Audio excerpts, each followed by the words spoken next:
नमस्कार, आप देख रहे हैं केवीपी न्यूज। आपके साथ में हूँ वैशाली वर्मा। इस वक्त की बड़ी समाजवादी पार्टी ने भाजपा पर साधा निशाना, बोले तीखे बोल। चुनाव नजदीक आते ही पार्टी के नेताओं ने एक दूसरे पर हमले तेज कर दिए हैं। लखीमपुर में सदर विधानसभा से सपा प्रत्याशी उत्कर्ष वर्मा के कार्यालय उद्घाटन के मौके पर पहुंचे समाजवादी पार्टी के राष्ट्रीय सपा के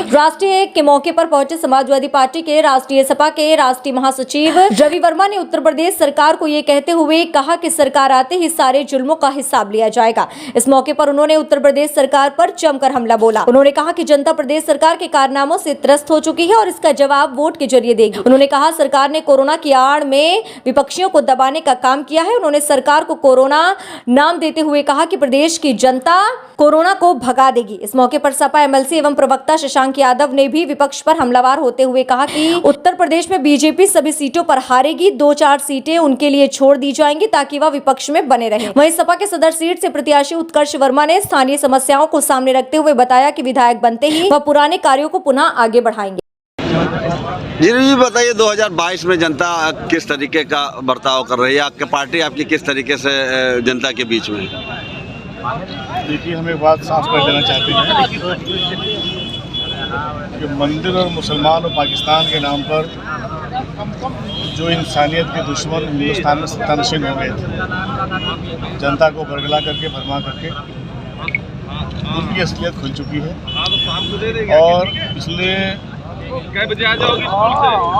5-7 वर्षों से जनता इस कदर सताई जा रही है, इतने जुल्म हो रहे हैं, जोर जबरदस्ती हो रही है, मनमानी हो रही है, खेती चौपट हो रही है, पूरी अर्थव्यवस्था बर्बाद हो गई है, नौकरियां खत्म हो गई हैं। मुझे लगता है कि जनता को ये कीमती मौका हाथ लगा है। ये अब चुनाव अब जो है खेल पब्लिक के हाथ में पहुंच गया है और ये चुनाव होने जा रहे हैं, वोट पड़ने वाले हैं। जनता ने मन बना लिया है कि अब वो गलती करेगी नहीं, कोई चूकेगी नहीं, और ये लोग साजिशें बना रहे हैं, वही धार्मिक मुद्दे, हिंदू मुस्लिम का मुद्दा बनाने का प्रयास कर रहे हैं।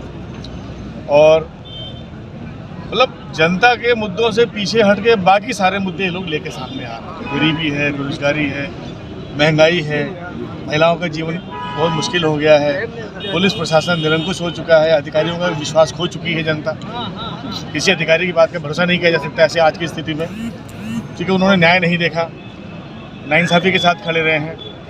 पब्लिक ने मन बना दिया है कि वो इनको साफ करें। बीजेपी 80-20 की बात कर रही है, क्या लगता है कि वो करने में कामयाब होगी? देखिए, धर्म की स्थिति में मरने के पहले खतरनाक से खतरनाक जानवर भी थोड़ा पगला ही जाता है, तो इनकी दवा होगी।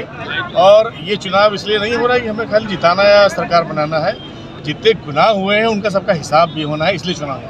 क्या गुनाह हुए बीजेपी सरकार में? बीजेपी तो कहती है ना कोई दंगा हुआ, ना कोई फसाद हुआ। देखिए, ये वो क्या कहते हैं, आप इंडिपेंडेंट मीडिया से आप तो देख ही रहे हैं क्या हो रहा है, और जनता के दिल से पूछिए क्या हो रहा है, किस तरीके से लोग सताए जा रहे हैं। कल बच्चों पे लाठियाँ चली हैं, ये वो बच्चे हैं जो देश के भविष्य हैं। इस देश की 85% आबादी नौजवानों की है, और कल लाखों नौजवान गिरा गिरा के मारे गए हैं केवल इसलिए क्योंकि सरकार उनको नौकरियां देना नहीं चाहती। यूपी में किस तरीके का माहौल, कितनी सीटें आप इस बार जीत के लाएंगे लगता है? आपकी सीटों की गिनती मत करो, सरकार होगी और धमक के साथ होगी। और मैंने क्या बताया कि हर गुनाह का हिसाब होगा, हर गुनाह का हिसाब होगा। जी बताइए, जी बताइए, 2022 की क्या रणनीति है आपकी? रणनीति नहीं है, जनता का मैसेज है। तो जनता ये जान रही है अच्छी तरीके से, अगर इस बार भी कहीं धोखा उनसे हो गया तो कल को आने वाली सरकारों पर कोई फर्क नहीं पड़ेगा। वो जानेंगे कि जानवरों से लोग मरे तो भी कोई फर्क नहीं पड़ेगा, लाखों लोग ऑक्सीजन से मरे तो भी कोई फर्क नहीं पड़ेगा, एक दलित लड़की के बिटिया को हाथरस में रात में जलाया दिया जाए पुलिस प्रशासन की तरफ से तब भी कोई सेहत नहीं फर्क पड़ेगा, और किसानों को सरेआम रौंद दिया जाए तब भी हम सरकार बना सकते हैं। ये बहुत दुखद होगा, और जनता इन चीज़ों को समझ चुकी है। आज जनता इनके भावनात्मक मुद्दों से उभर कर आज महंगाई की बात कर रही है, रोजगार की बात कर रही है, आज इस बात कर रही है कि हम किस तरीके का हिंदुस्तान बनाना चाहते हैं। हमने उत्तर प्रदेश के नौजवानों से वादा किया है कि 22 लाख तो खाली IT सेक्टर में हम नौकरी देने जा रहे हैं। जितनी खाली पड़ी नौकरियां हैं वो हमारा मुद्दा है, सरकार उन सारी नौकरियों को पूरा करेगी और नौजवानों की उम्मीदों पर खरा उतरने की कोशिश करेगी, वही हमारा भविष्य है। क्या मैसेज देना चाह रहे हैं? मैसेज सिर्फ ये है कि अपने संवैधानिक कर्तव्यों को पहचानने की कोशिश करो। ये चुनाव केवल सरकार बनाने का ही नहीं है, संविधान को बचाने का भी इस बार सवाल है, क्योंकि 3-3 रिटें इनकी तरफ से पड़ी हुई हैं। तीनों में भाजपा के नेता है जो संविधान के स्वरूप को बदलने के लिए सुप्रीम कोर्ट में कर रहे हैं। राज्यसभा में 2-2 ये प्राइवेट बिल लाए हुए हैं। इनसे सवाल करो कि ये संविधान बदल के लाना क्या चाहते हैं। जो बाबा साहब ने संविधान दिया, एक आदमी एक वोट का सिद्धांत दिया, उसमें ये क्या बदलना चाहते हैं वो स्वरूप सामने नहीं रखा है। खाली ये कह रहे हैं कि साहब समाजवादी और धर्मनिरपेक्षता का विचार खराब है। तो ये भारत की मूल आत्मा के खिलाफ लोग हैं, इनको अब जाना चाहिए, वरना लोग इंसानियत पर यकीन करना भूल जाएंगे। पार्टी ने आपके ऊपर एक बार फिर विश्वास किया है, आप जनता के बीच में भी जा रहे हैं। किस तरीके के जनता का आपको लोगों का मन मिलता है? क्या आपको कहना है लोगों से? देखिए, लोगों का मन पूरी तरह से समाजवादी पार्टी के साथ में है, क्योंकि हम लोग लगातार गाँव में जा रहे हैं और जो सबसे बड़ी समस्या है वो गाय और सांड की है। खेती चरी जा रही है, कुछ बच नहीं रहा है। इसके अलावा पूरे सभी थानों में पूरे 5 साल में अन्याय के अलावा कुछ नहीं हुआ है। निर्दोष आदमियों के ऊपर मुकदमे किए गए, नाजायज़ फंसाया गया।